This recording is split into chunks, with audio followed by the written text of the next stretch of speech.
मिल जेतो गे छोरी तोहर मंजिल महसूस होतो तोरा अच्छा अच्छा फील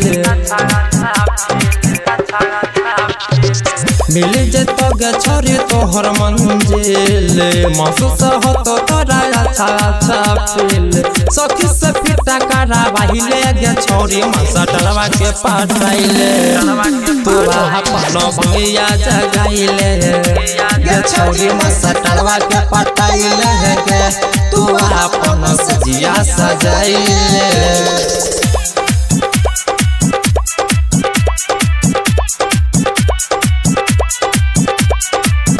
बादल राज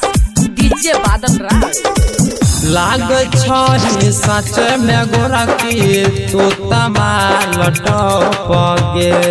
से जिया पे रोजे चुसैतौ अपन लॉलीपॉप गे सुनले लाग छोरी सच पतर की तू तमाल टपगे से जिया पे रोजे चुसैतौ अपन लॉलीपॉप गे जल्दी से दिलावा मिलाइले गे छोरी मसा डरवा के पटाइले तू अपन किस्मत जगाइले गे माला मसा डरवा के पटाइले गे तू अपन नजर मिलाइले अंगिका रिकॉर्डिंग स्टूडियो रुपौली पूर्णिया बिहार बादल राज पढ़ाई में कम रहे छै ज्यादा छोरी पे ध्यान गे खेला शुरू करतौ गे छौरी होइते बिहान गे